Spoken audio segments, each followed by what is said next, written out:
Hello everyone. आज आपण start करतोय हिस्ट्रीचा first chapter, histography and development in the west. पहिले तर हिस्टोग्राफी म्हणजे काय? तर हिस्टोग्राफी म्हणजे रायटिंग ऑफ हिस्ट्री.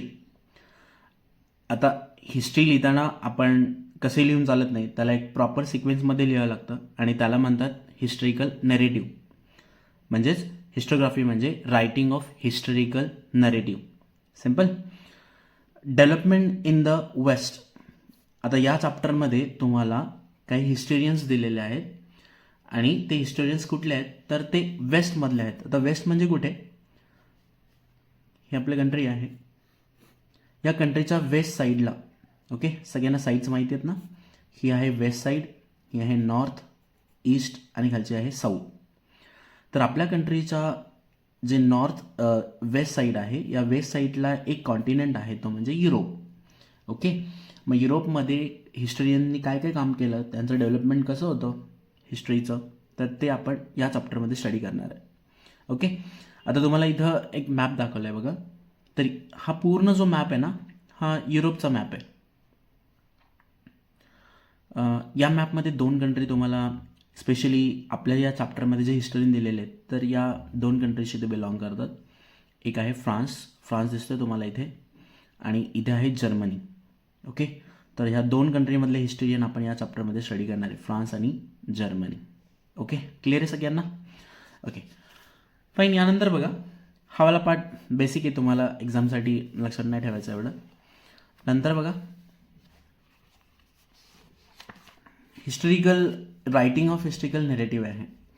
म्हणजे हिस्टॉरिकल नरेटिव्ह कसं लिहिलं जातो आणि त्याच्यासाठी काय काय इम्पॉर्टंट पॉईंट्स आहेत, तर हे तुम्हाला सांगितले. बघा, रायटिंग ऑफ हिस्टॉरिकल नरेटिव्ह यासाठी हिस्टोरियन कुठले पॉईंट्स यूज करतात. आता सर्वात अगोदर फर्स्ट पॉईंट असतो तो म्हणजे critically examining of various sources of history.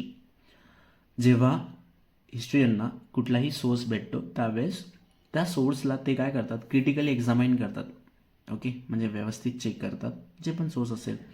For example कुठले रेकॉर्ड सापडले असेल किंवा काही आर्टिफॅक्ट्स असेल किंवा इतर इतर कुठल्याही हिस्ट्रीमधल्या गोष्टी असू दे, त्यांना पहिले ते काय करतात, क्रिटिकली एक्झामाइन करतात.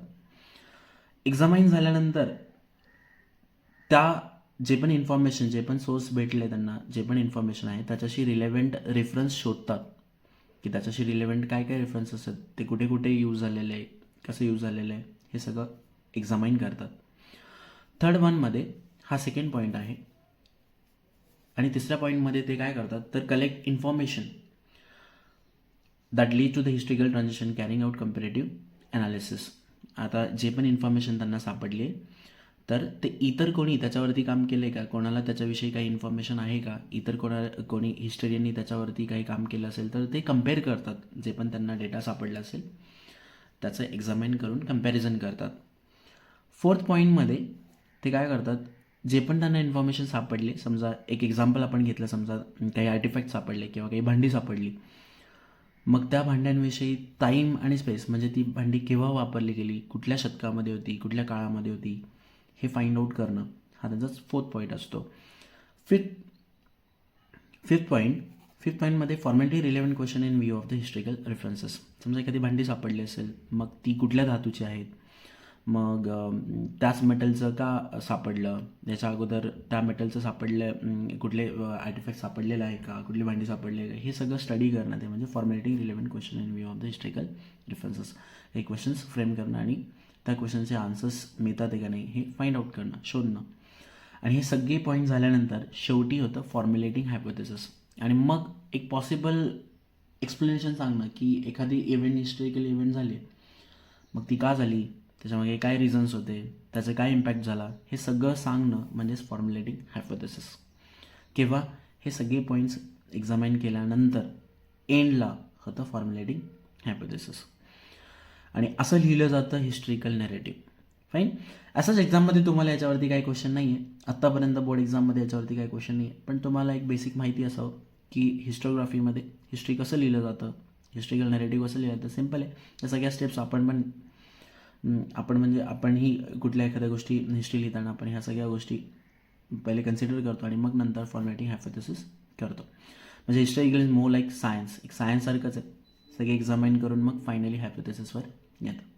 Fine, simple. ठीक आहे, आता नेक्स्ट टॉपिक बघूया आपण. नेक्स्ट टॉपिक आहे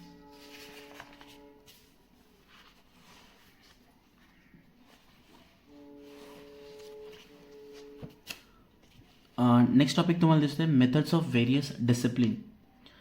आता व्हेरियस डिसिप्लिन म्हणजे कुठले कुठले सब्जेक्ट यूज होतात. ज्यावेळेस आपण हिस्ट्रिकल रिसर्च लिहितो तर हिस्टॉरिकल रिसर्चमध्ये कुठले कुठले सब्जेक्ट येतात आणि अशा सब्जेक्ट्सना स्टडी करून जे हिस्टोरियन असतात ते हिस्टोग्राफी करतात, म्हणजे हिस्ट्री लिहितात. तर असे कुठले कुठले सब्जेक्ट आहेत. तर तुम्हाला 2 मार्क्ससाठी हा क्वेश्चन आलेला आहे. तर आपण बघणार याच्यासाठी काही ट्रिक की जेणेकरून आपण ते इझिली लक्षामध्ये ठेवू शकतो. बघा, ट्रिक आहे. मेथड्स ऑफ डिसिप्लिन म्हणजे कुठले कुठले असे सब्जेक्ट आहे जे आपण हिस्ट्रिकल रिसर्चमध्ये यूज करतो, ज्याच्यामुळे आपल्याला हिस्ट्री कळतं. असे कुठले कुठले डिसिप्लिन्स आहेत. तर आपल्याला मेथडचं नाव लिहायचं आहे, या मेथडची नावं लिहायची. म्हणून याच्यासाठी ट्रिक आपण बनवली आहे ऑल नेम. मेथडचं काय करायचं आहे, ऑल नेम आपल्याला लिहायचं आहे, म्हणजे मेथडची नावं लिहायची आहेत. म्हणून ट्रिक तुम्ही लक्षामध्ये काय ठेवायचं आहे, all name. Okay, all spelling बघा ALL, नेमचं NAME. ए वरनं लक्षात ठेवायचं आर्किओलॉजी. तर आर्किओलॉजी म्हणजे काय असतं की जुन्या काळातले काही गोष्टी सापडतात आपल्याला, जसं भांडी झालं, आर्टिफॅक्ट झालं, किंवा इतर काही गोष्टी. तुम्ही हरप्पा किंवा मोहेंजोदारो स्टडी केलं असेल तर जुन्या काही गोष्टी सापडतात, त्याला आपण त्याचं जे सायन्स आहे ज्याच्यामध्ये आपण त्या गोष्टींचा स्टडी करतो त्याला आपण म्हणतो आर्किओलॉजी. ओके, म्हणजेच इन शॉर्ट सांगायचं झालं तर एक्सकेव्हेशन करून जे आपल्याला सापडतं त्याचा स्टडी करतो त्याला आपण म्हणतो आर्किओलॉजी. नेक्स्ट आहे लँग्विस्टिक. लँग्विस्टिकमध्ये आपण लँग्वेजचा स्टडी करतो की त्या काळामध्ये जुन्या काळातल्या आपल्याला कुठल्या लँग्वेजमध्ये काही सापडलं तर त्याचा स्टडी आपण लँग्विस्टिकमध्ये करतो. दुसरा एलवरून लेटरिंग स्टाईल, म्हणजे त्या काही वापरली गेलेली जी लिपी आहे त्या लिपीचं स्टाईल कसं आहे, कुठल्या स्टाईलची लिपी आहे, कशी लिपी आहे, तर हे स्टडी करतो आपण लेटरिंग स्टाईलमध्ये. नेक्स्ट इज नेमचा N बघा, Nवरनं नमिझमॅटिक. नमिझमॅटिक म्हणजे कॉईन्स असतात. वेगवेगळ्या काळामध्ये पिरियड्समध्ये वेगवेगळे कॉईन्स यूज केलेले आहेत. जसं राजा महाराजांनी पण वेगवेगळे कॉईन्स बनवलेले होते आणि त्याच्यावरून आपल्याला हिस्ट्री कळतं. Next is archival science. Archival science म्हणजे काय असतं, तर अर्कायवल सायन्स म्हणजे रेकॉर्ड्स असतात. जुन्या काळामध्ये जे रेकॉर्ड्स ठेवलेले असतात तर त्याला आपण अर्कायवल सायन्स म्हणतो. Next is manuscriptology. तर मॅन्युस्क्रिप्टोलॉजी म्हणजे काय की हिस्ट्रीमध्ये ना काही गोष्टी हाताने लिहून ठेवत असत. म्हणजे झाडाचं जे साल असायचं किंवा पानं असायची याच्यावर आहे ना आपले जे वेद वगैरे आहेत ते सुद्धा त्याच्यावर लिहिले गेलेले आहेत आणि त्याला आपण मॅन्युस्क्रिप्टोलॉजी म्हणतो. मराठीमध्ये त्याला हस्तलिखित म्हणतो, ज्याच्यावर लिहिलं गेलेलं आहे. आणि ते आत्ता पण रेकॉर्ड आपल्याला सापडतात, जसं की वेद वगैरे आहेत ते लिहिलेले आहेत पानांवरती, सालींवरती लिहिलेले आहेत. Next is epigraphy. इपिग्राफी म्हणजे स्टडी ऑफ इन्स्क्रिप्शन असतं, म्हणजे काही भिंतीवरती कोरलेलं असतं, काही पिलर्स असतात त्यांच्यावरती कोरलेलं असतं, त्याला आपण इन्स्क्रिप्शन म्हणतो आणि त्याचा स्टडी करणं यालाच आपण म्हणतो इपिग्राफी. आय होप तुम्हाला हे सगळे पॉईंट कळलेले आहेत. याला लक्षामध्ये कसं ठेवायचं यासाठी सिम्पल ट्रिक आहे ऑल नेम. ठीक आहे, हा 2 मार्क्ससाठी तुम्हाला विचारलं आहे की कुठले कुठले डिसिप्लिन्स आहेत. तर तुम्ही इझिली तुम्हाला 4 लिहायचे होते, इथं तुम्ही यापैकी कुठलेही 4 लिहू शकता. लक्षामध्ये ठेवायचं, सिम्पल लक्षामध्ये ठेवायला ऑल नेम लक्षात ठेवा, तुम्हाला हे बाकीचे सगळे लक्षामध्ये राहते. फाईन. नेक्स्ट टॉपिक आहे तो म्हणजे ट्रेडिशन ऑफ हिस्टोग्राफी. ओके, हिस्टोग्राफीचं डेफिनेशन आपण अगोदरच बघितलं. रायटिंग ऑफ हिस्टॉरिकल नरेटिव्हला आपण हिस्टोग्राफी म्हणतो. ठीक आहे, लक्षामध्ये राहील. आता सुरुवातीला ट्रेडिशन ऑफ हिस्टोग्राफी म्हणजे हिस्टॉरिकल नरेटिव्ह लिहिण्यासाठी पहिले लोक काय यूज करायचे, जे हिस्टोरियन होते तर ते काय करायचं, तर केव पेंटिंग वगैरे असायचे त्यावेळेस, किंवा बॅलॅड्स असायचे. बॅलॅड्स म्हणजे काही पोएम्स असायचे ज्याच्यामध्ये हिस्ट्री रिप्रेझेंट केलेली असायची. नंतर स्टोरी टेलिंग म्हणजे एक जनरेशनपासून दुसऱ्या जनरेशनपर्यंत पास केलेल्या स्टोरी असायच्या. याच्यावरनं आपल्याला हिस्टोग्राफी कळायचं किंवा जे हिस्टोरियन असायचे ते हिस्ट्री लिहायचे. पण आता जी मॉडर्न हिस्टोग्राफी आहे ते कसं काम करतं, त्याचे काय प्रिन्सिपल्स आहेत, त्याचे काय कॅरेक्टरिस्टिक्स आहेत, हे आपल्याला माहिती पाहिजे. कारण तुम्हाला एक्झाममध्ये पण क्वेश्चन आहे की what are the characteristic of the modern histography. Okay, तर हिस्टोग्राफीचे काय काय कॅरेक्टरिस्टिक्स आहेत, what are the characteristic of modern histography, आणि त्यांना कसं लक्षामध्ये ठेवायचं याचं पण एक ट्रिक आहे, ते बघूया आपण. मॉडर्न हिस्टोग्राफी तुम्हाला क्वेश्चन येतं 2 मार्क्ससाठी की व्हॉट आर द कॅरेक्टरिस्टिक किंवा 4 main characteristic of the modern historiography. तर मॉडर्न हिस्टोग्राफी लक्षामध्ये कसं ठेवायचं, तर त्याचे कॅरेक्टरिस्टिक लक्षात ठेवण्यासाठी एक ट्रिक येते, म्हणजे some questions are easy guys. Okay, काय लक्षामध्ये ठेवायचं आहे, some questions are easy guys. समचा जो एस आहे त्याच्यावरनं लक्षात ठेवायचं सायंटिफिक प्रिन्सिपल. म्हणजे आत्ताचं जे हिस्टोग्राफी आहे ही कम्प्लिटली सायंटिफिक प्रिन्सिपल्सवर बेस आहे. म्हणजे कसंही हवेमध्ये हिस्ट्री बनवलेली नाही आहे.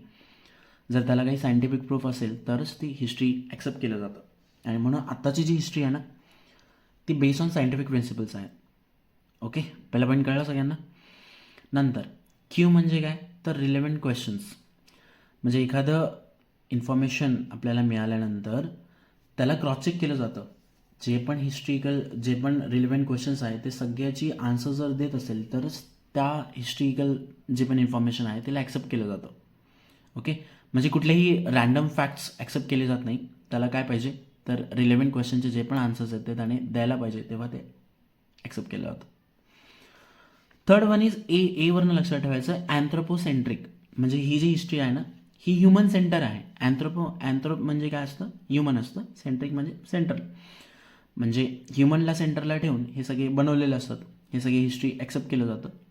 म्हणजे जी पण हिस्ट्री आहे ही ह्युमनशी रिलेटेड आहे, अँथ्रोपोसेंट्रिक आहे. Evidence base. जे पण इन्फॉर्मेशन आहेत, जे पण त्याला एव्हिडन्स पाहिजे, प्रूफ पाहिजे, अदरवाईज ते ॲक्सेप्ट केलं जात नाही. नंतर G stands for graph of mankind journey. या हिस्ट्रीमधून आपल्याला जे पण ह्युमनचं जर्नी आहे तर त्याचा ग्राफ आपल्याला दिसतो की कसं कसं डेव्हलपमेंट होत गेलं आहे. So graph of mankind's journey, mankind म्हणजे ह्युमन जर्नी, तर त्याचा ग्राफ आपल्याला दिसतो. फाईन, हे सगळे पॉईंट्स आहेत. याच्यापैकी तुम्हाला फक्त 4 पॉईंट्स लिहायचे आहेत, 4 कॅरेक्टरिस्टिक्स लिहायचे आहेत. सिम्पल करून दिले तुम्हाला इझिली. तुम्हाला some questions are easy guys हे सेंटेन्स फक्त डोक्यामध्ये ठेवायचे. हे डोक्यामध्ये राहिलेत की तुम्ही हे इझिली 4 पॉईंट इझिली तुम्ही लिहू शकता. Okay fine. नंतर एक इम्पॉर्टंट आहे तो म्हणजे हेरोडोटस. आता एका एक्झाममध्ये तुम्हाला क्वेश्चन विचारला आहे की द हिस्ट्रीज हे बुक कोणी लिहिलेलं आहे, तर हे बुक लिहिलेलं आहे हेरोडोटसनं. ठीक आहे, तर तुम्हाला हे लक्षात ठेवायचं आहे. द हिस्ट्रीज हे बुक कोणाचं आहे, तर हेरोडोटसने आहे. आणि हेरोडोटस कुठल्या कंट्रीचं हे पण तुम्हाला विचारलं आहे, तर हेरोडोटस ग्रीकचं आहे. आणि त्याचं बुक कुठलं आहे, तर द हिस्ट्रीज मॅच द फॉलोइंगमध्ये तुम्हाला विचारलेलं आहे. हेरोडोटस कुठल्या कंट्रीचा आहे, ग्रीकचा. आणि त्याचं बुक कुठलं आहे, तर द हिस्ट्रीज. फाईन. यानंतरचा टॉपिक आहे नोटेबल स्कॉलर्स. तर नोटेबल स्कॉलर्स आपण नेक्स्ट क्लासमध्ये बघूया. Okay fine. आजच्या क्लासमध्ये एवढंच. नेक्स्ट व्हिडिओमध्ये आपण नेक्स्ट टॉपिक कवर करूया. फाईन. Okay, thank you.